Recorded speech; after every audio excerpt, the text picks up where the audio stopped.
According to the words on the screen at the beginning, the story is set in the New Dark Ages, where titles rule in a monopolistic barter economy. This isn't so bad on its own, but the film's setting and the opening scene emphasize the harsh reality. People have been given nothing. The set designers do a good job of presenting this image, or it could have been the location scouts if filmed on location. Nonetheless, the bleak surroundings implied by the synopsis are visible, thanks to the barren wetland overgrown with weeds and muck. The forest also appears to be devoid of food.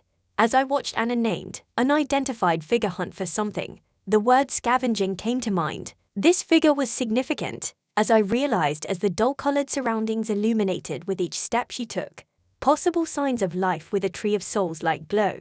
It was scarce based on what she had collected, so she kept it safe. Food and energy are so scarce in Vesper that human commodities are traded for seeds. The directors Christina Borzeit and Bruno Samper explore the concept of synthetic biology in this rather slow-paced film. While I felt it was rushed, Vesper was not boring or dragging in any way. Vesper Fiela Chapman, an adolescent girl with skills, is led by her father, who has transferred his consciousness to a probe that follows her. However, because her consciousness is constantly evolving, she must make her own decisions.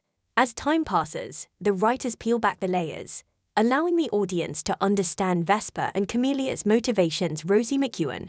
It makes their actions and situations seem relatable, or at least understandable to cinephiles. These help those behind the fourth wall understand why a child like Vesper must act like an adult. Chapman, the film's heart and soul, seemed equally at home in both roles.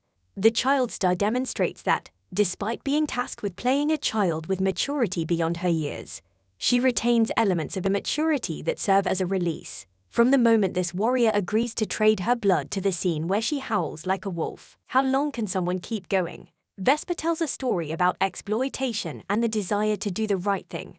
The Citadel may have used this concept before capitalism took over, but the rebels did as well. In this sci-fi offering, one also realizes that even when everything appears to be going well for some, problems exist. Only those who have gone through the difficulties know what it is. The magnitude of such issues can only be compared, but even then, there is always something in someone else's life that appears fantastic. This film offers a perspective on the perceived haves having everything, causing the have-nots to envy them.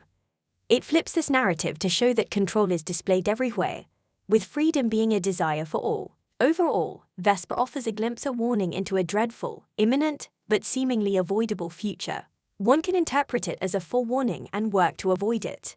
Other schools of thought may gain something from the protagonist's grit and resilience in overcoming personal difficulties. Visuals and action tell the story, with dialogues taking a back seat. It's appropriate for a sci-fi dystopian offering and will appeal to fans of the genre. But those expecting grandeur may be disappointed.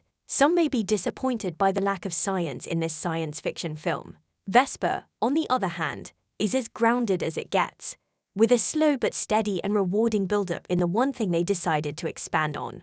The film's singular goal was enhanced by the lack of focus in other aspects that were abandoned midway, with all other elements merely serving as divisors to support the primary story. Camelia subdues Vesper and accepts her fate at the end of this film. One Citadel member appeared to follow her away. Vesper woke at dawn and planted seeds in the pattern shown in her diagram. 4 more kids joined her on her journey past the alien-like structures. After more than a day, they arrived at an outpost where black-clad figures greeted them and allowed them to pass. Vesper took a step forward and ascended the wooden structure that rose above the trees. With an uplifting music crescendo, Chapman's character reaches the top, scans the surroundings, and lets the seeds fly. It meant she had succeeded in her goal of finding hope in a place where all seemed lost. Vesper lost everyone she cared about in the process. Vesper attempted to decode the seeds by having Camelia play a specific note. The protagonist obtained the final key to her experiments after determining what worked. This could have been her ticket to freedom, but she preferred to help the have-nots. Camelia chose to turn herself in, but Vesper's father strongly advised her not to. This did not sit well with the protagonist, who begged her companion to accompany her as they attempted to flee the Citadel's pursuers. Her biohacking came to good use as it aided the duo in fending off the Citadel's people. The one piece of sci-fi action that fans were craving came at this part of the film. Vesper's uncle went so far as to attempt to murder his brother, niece, and Camellia. Camellia intervened as he attempted to end Vesper's bedridden father's life. He overpowered her but was met with resistance from Vesper, who wielded a dagger. Individually, the antagonist was too strong, but a group effort or a blade driven through his fist. He revealed the truth about what was going on at the citadel, but they shot him when he arrived at the house. Vesper and Camellia were trapped in a fluid but managed to avoid being frozen by it. When two citadel officers arrived, they went through the house and discovered a bedridden man. He devised a bomb to eliminate some pursuers, but the manner of the explosion killed him. There was no evidence to the contrary. As a result, Vesper's father did not survive the explosion. Vesper's victory came at a cost, all things considered. The conclusion implied that sacrifices are necessary for the greater good,